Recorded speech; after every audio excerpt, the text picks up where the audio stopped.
Hey guys, what's up? Welcome to More Bachats. Today we are talking about, is dancing an expensive hobby, how to save money, and also dancing friends versus non-dancing friends.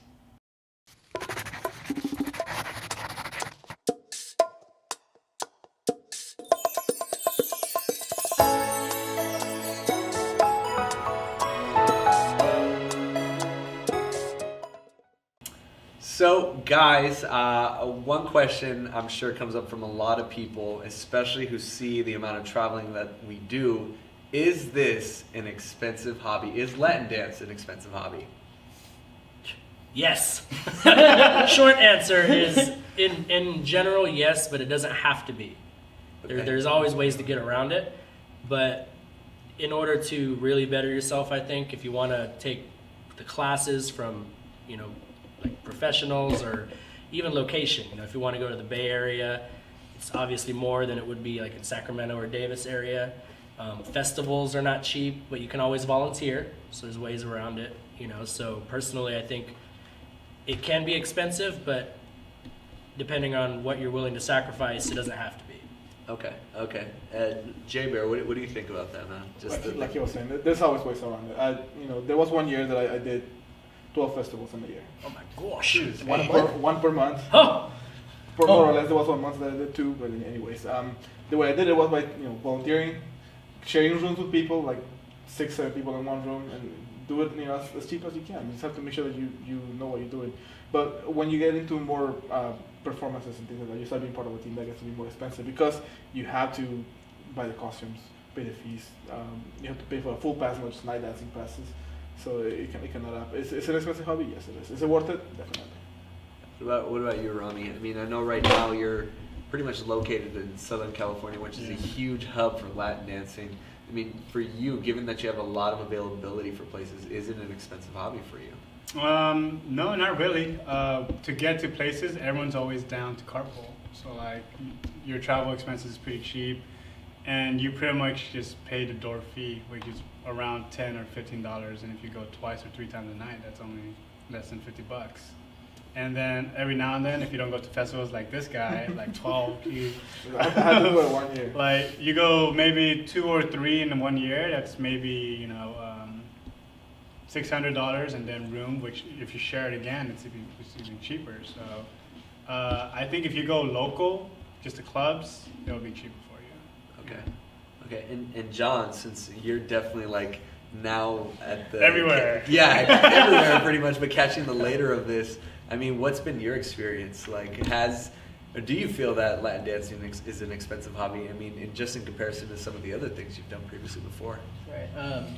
The thing is, like, if you wait too long, it can be expensive. Because when tickets first release, they're pretty cheap for a full festival pass. So if you have an idea that you want to go, it's easier to buy the ticket immediately when it's like $70 for a full festival pass than to wait till like the week of when it's like $300. Pre-planning. So pre-planning is always better. How many of us actually do that? I'm like the day before they're sold out or they're cut off is usually where I'm at. Yeah. Another limiting factor is how many times you want to go dancing a week. There was one point in time where I danced like 21 days in a row of social dancing, and I was up and down the Bay Area. So gas and toll does cost some money, but the experience is definitely, like what Bear said, it was worth it. So. Thank goodness for hybrid power, right? Yeah. And I mean, I know you guys just brought it up also, but specifically additional tips, because I know, we were students or all on some type of budget at some point, and maybe some of us still are and whatnot, but what tips do you guys have for folks? And I know we mentioned volunteering and shacking up with a bunch of people, but what other tips? Maybe things that folks may not necessarily be familiar with. What tips? Rami, what do you have? Because I know having been the college student and helping to organize a lot of that stuff along with Juan. I mean, I know you guys definitely saw a lot of folks who were definitely in need. Well, like say you go to a festival, and instead of buying food at the hotel or all around, we went shopping at a grocery store, brought it back, and then we made our food in the hotel. That just ended up like saving us $100 that weekend. That's something you can do. If you're in the college scene, usually your club is affiliated with the school, and the school possibly has grants as well. And you could also fundraise. People love supporting college clubs a lot. So like that's what we did all those years back. Just having the nostalgia moments. Back in the Mike, day, what about you? I mean, from what I've seen, I've seen a lot of people and teams, and just in general, they do a lot of fundraising. You know, fundraising is probably the best and easiest way to raise money to try and go to these things. Because, you know, especially if you got a bunch of college, you know, kids, you don't have money. You got all your money's in school right now. You know, but you still want to go to this festival. You want to get a group of people and go to this festival so you can put something on and, you know, just fundraise. But Do a car wash. car wash, you know, just the old school. Usually, you know, you see more like socials. Yeah. You'll put on a small social, and the proceeds will go towards everyone's way to get there. Or like if you're on a team, you do a showcase, right? Yeah. We've done like showcases that are fundraisers. Us personally, we haven't done one so we can go somewhere. We kind of have to come out of pocket, but in general, you know, that's a big way you can probably save money. So one thing I've seen some people do is crowdfunding. They do this. They set up their website and people can donate money. And so I wanted to actually bring it up to everybody else here. Is how do you feel about that? Like, when is it okay to do crowdfunding for your team or for your personal performance or maybe competition somewhere? Well, that's the same as getting sponsors or fundraising. Okay. You're asking people for money, and So you you're feel it's asking them for a ethically reason. correct? Hmm? You feel it's ethically correct? I have no problem with it because, like with showcases or fundraisers, you're doing it to ask for money. So if you're crowdfunding it and you give a good reason why you're crowdfunding it, it's the same thing. Yeah, I definitely feel the support is there. If you have that network of the community to definitely do crowdfunding, and I mean just tying it back specifically to saving money. I mean, crowdfunding is definitely one of them.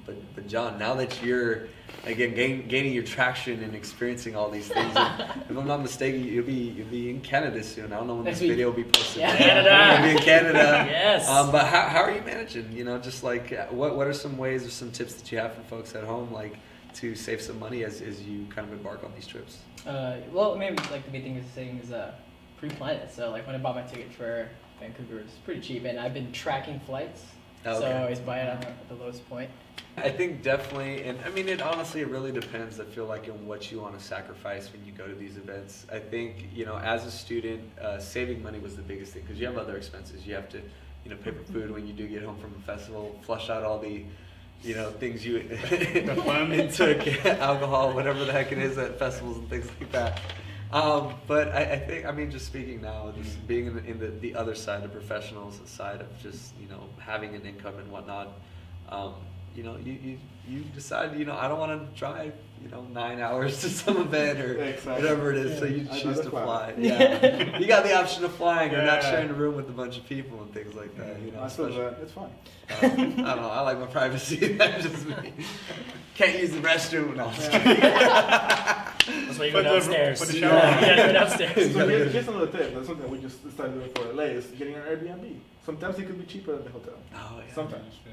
And you know, you may not be in the same hotel, but you do have the advantage of having more bathrooms usually, a lot more space, and you have a kitchen that you can. Yeah, we sometimes got a use. whole house that one time. Yeah. It was awesome. At the beachfront. At the too. right At next to the beach too, and it was probably cheaper. I wouldn't, maybe not cheaper, but it was about the same price as a 2 double queen hotel would have been. Mhm. You know, we And got a lot more room. yeah, It's we had worth it. way more room. It was nice. It's comfortable. It's Yeah. comfortable. So definitely a lot of great tips as far as to be able to save money. You know, as some people may look and consider this an expensive hobby, but it's affordable as well. You know, I think it's moderation is the key. And John actually, and even Juan as well, when you guys talked about, you know, having attended so many events in a year or in 21 days straight or whatever it is. But let me ask you guys this, and I'm sure at some point we've all been there. When is it too much? When is dancing too much? Like, when do you feel like you have to kind of cut it off? Not so much cut it off like entirely, but like, yeah, I should probably Slow down. scale back. You know, slow down. It really goes back and forth. I've had times where I felt like I've been dancing a little too much. Maybe like I'm not enjoying myself anymore. The way that I always see it is I feel it as phases. I'm dancing for a long time and I'm enjoying myself, and then all of a sudden I'm not anymore. And since I've gone through this like several years now, I see like, yeah, I know that I'm going to get back into the phase that I want to dance again. Maybe I need to take a little bit of a break. And honestly, I haven't really taken a break in like 3 years now. that I have actually needed to slow down. And I'm dancing just about like every other day of the week now. The one I'm curious about hearing is Rami, because he's had this topic come up before. I don't know. For me, the answer is different for everybody. Like, obviously, you've been doing it for like continuously, and then for me, I'm like, yeah, I'm gonna take a break for like 6 months, and then I'll see you guys later. Or I'll, like, for me, if I have one good night of dancing, I'm like, that's my fix for the whole week or the whole month. And it really depends, I guess, on your quality of life. Like for me, I'm like, that made me happy for the whole week, and I could just be chill, just stay at home, do what if that makes me happy. At times though, like I have phases where like I have to go dancing, I have to go, and those times for me it's like because I want to improve myself. I'm noticing like some people are like getting way better, and I'm like, wait a minute, I gotta stay on top. You know, so like it's one of those, like the competitive fire is fun, and then like just knowing who you are. Like don't push yourself to be in something that you don't want to be in until maybe you're not ready for it yet. And that's how I go.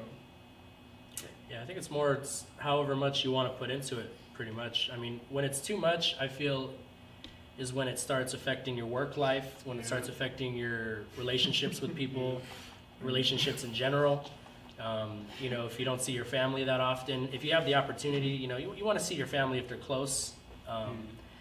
And if you're just out dancing, festivals, partying, and then you kind of like put everything else to the side, you're like a zombie at work because you just stayed up till 3 a.m. the night before. So Guilty. Guilty. I think everyone has been there. You know, but when it really starts affecting stuff like that, maybe you should look into maybe just slowing it down. You don't have to stop, but you know, trying to get your life back together and then come back. You know, I've definitely had to do that. I was going out every single day, and 3 a.m. I sometimes wouldn't sleep and just go to work the next day and just chug an energy drink, you know, and just and energy drinks are Is it life. for like sponsorship? Yeah. Yes. It's gonna be here in like, There's gonna be an energy 2 drink here. weeks. Still waiting. Starts with a Y. Yerbamonte, where you at? We're gonna eat Yerbamonte. He's not the name. Calling out specific. I was just hinting it too. Oh yeah, I'm calling. No, I've been promoting for them for too long. No more freebies, guys.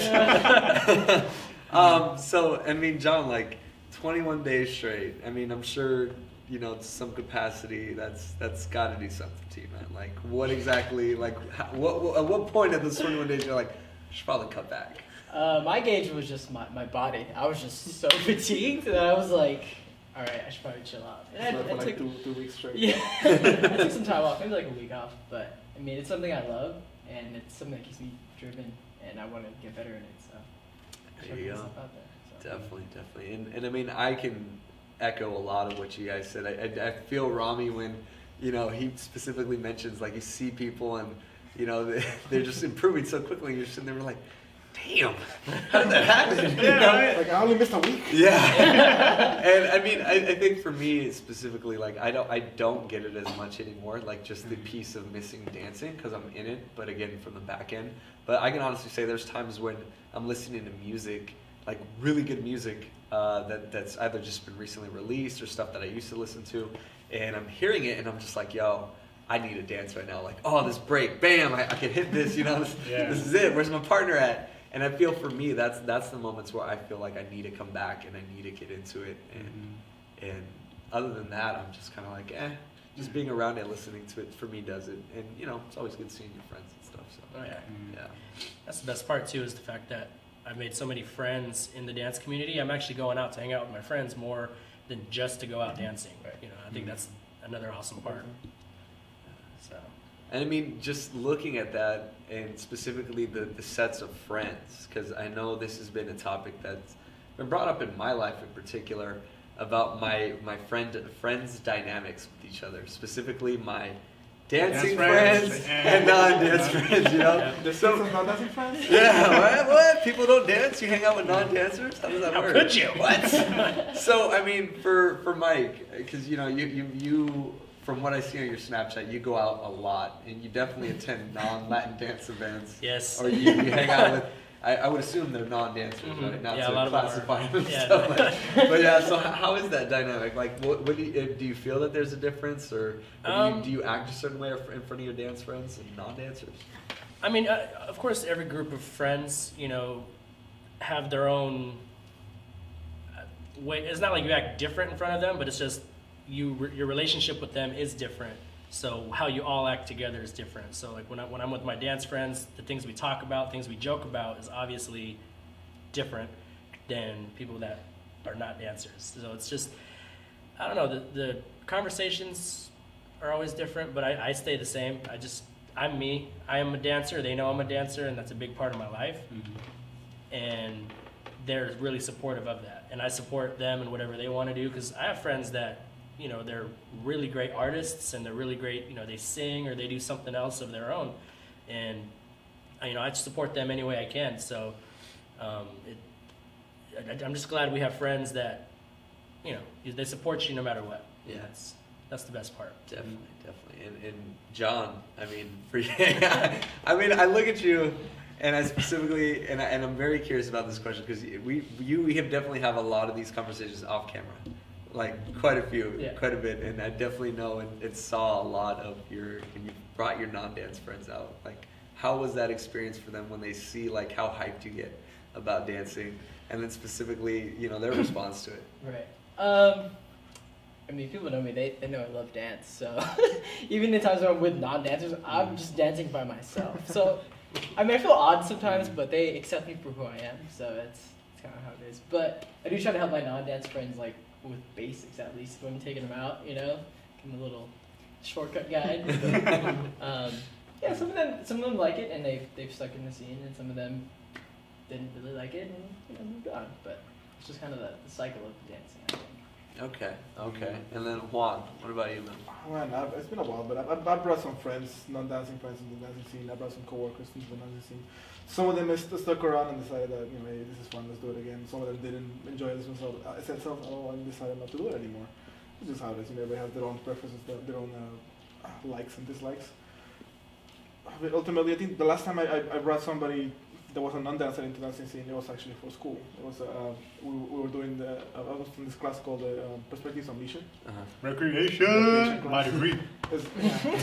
It was like the easiest writing intensive class you could take in school. I took it because all you had to do is go out and do stuff and read about it. So for my part, I brought my group to the dancing scene, and I brought them in, and they're like, "Oh, this is cool. What do we do now?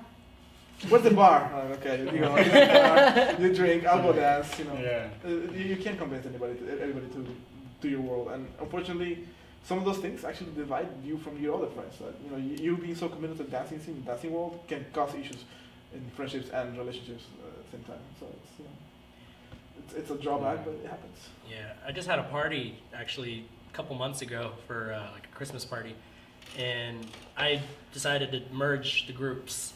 It's a scary thing sometimes to merge the groups, like the non-dancing friends and the dancing friends. And basically the non-dancing friends consist of a lot of high school friends and people, I kind of grew up with and met closer to my age. And some of them commented and they were like, "You have the most diverse group of friends I've ever met." Because, like in the dance community, you got 40-year-olds that you're really close with. Yeah. You got, 20-year-olds, it's a very big age group. And they see that and they're like, "You actually hang out with these people?" I'm like, "Yeah, we all met in the dance community." It's just age differences. It doesn't matter.